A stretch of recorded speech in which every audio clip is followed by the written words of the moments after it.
Hi, I'm Madeline Radetsky. I'm a licensed professional counselor and the SOS Clinical Program Manager at Summit Counseling Center. Today, I'm going to be talking a little bit more about conflict resolution between teens and parents in particular. Couple of main tips that I like to focus on when I'm having those conversations with my clients and their parents. The first couple of things just to know before you even get into the conversation. As the parent, it is helpful for you to choose one, maximum two main focuses of that conversation with them. Sometimes it can just get overwhelming and it's so easy to get off track if you're trying to cover multiple different topics in the same conversation. Not only for attention span, but also it can be stressful to talk about too much.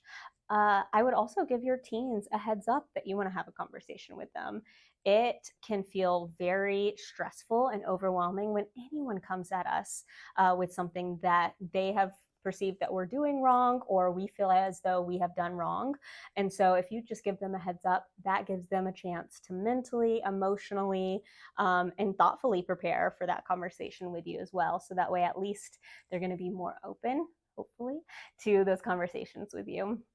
Related to that, actually, it is also important to go ahead and let them know they can initiate those conversations with you.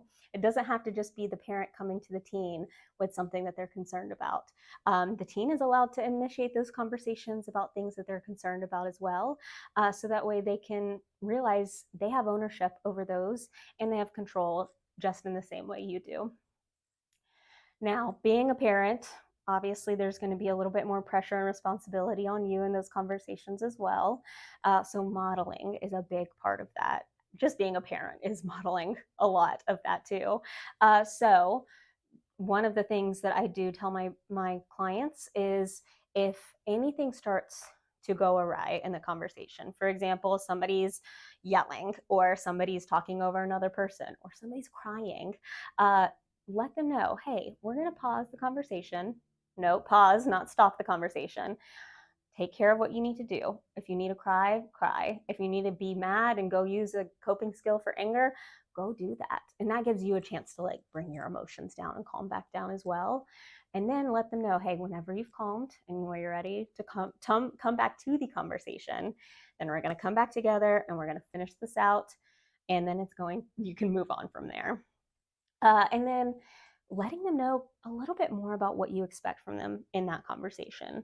So doing a little bit more of that pre-planning as well. If you want them to just quite honestly sit there and listen to what you have to say, let them know that that's what you expect. If you want them to have a conversation back with them and ask them questions, or you ask them questions, let them know that up front too, just so that way they know what to expect. And then you're not expecting them just to listen and all of a sudden they're trying to have that conversation with you. So set them during the conversation and then also letting them know at the end of the conversation, hey, now that we've had this talk, this is what I expect of you moving forward. And then they can also let them know or let you know what support they're going to need from you. If there's something that you guys are really trying to figure out is going to work better as a unit, then they have a chance to say, hey, I would just like a little bit more reminders sometimes. Or if you need them to just come to you if they're having difficulty following through on chores, that would be a great chance to let them know those are clearly what I'm looking for from you.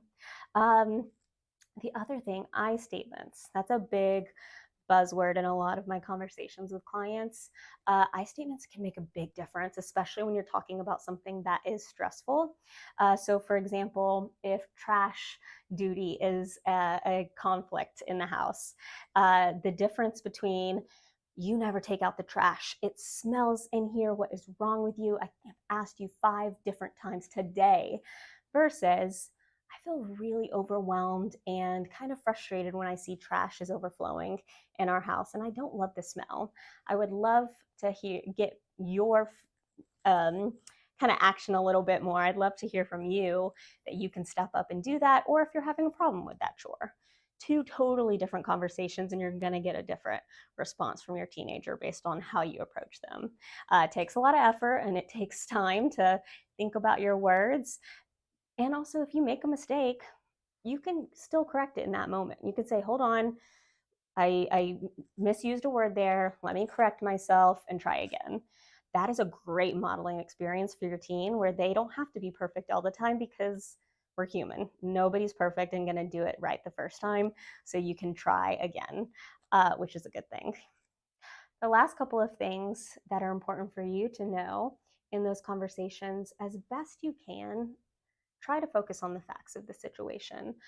It's easy for our emotions to get involved. It's easy for us to get caught up in that. But if you can focus on the facts and what you know for a fact about what has been going on with your teenager or what it looks like from your perspective, and how that differs, then that would be a great experience too for them to then come back and say, okay, this is my experience, and you guys are sharing in the perception and in the facts instead of just, it's normal for us to jump to conclusions or make assumptions about something instead of getting a little bit more dialogue and focusing on what's the difference between your perception and the facts of the situation. And then the last thing, which is more of the simpler tip, ask them about their feelings. Ask them how they're feeling, even having that conversation with you, and if they're doing okay. And if they usually get uncomfortable in those conversations and they made it through that discussion with you, give them kudos. Hey, you did really good today in talking to me about something that was kind of awkward or kind of uncomfortable. Thank you. Acknowledge that and then check in with them. How are you feeling now? Are we okay? Or will you be okay? Do you need anything from me too? Just because that gives them a chance to know mom and dad or grandparents or whomever actually hear me and actually care about me, as opposed to, oh, they're only focused on getting the chores done or they're only focused on what's going on with them. No, they actually care about me too. So that feels good for everybody. And you can use that in a real time example. Hey, I don't love having to come in and get on to you about certain things. It makes me feel uncomfortable in some ways. It just normalizes that a little bit more for them. So that way they know we're all in this together.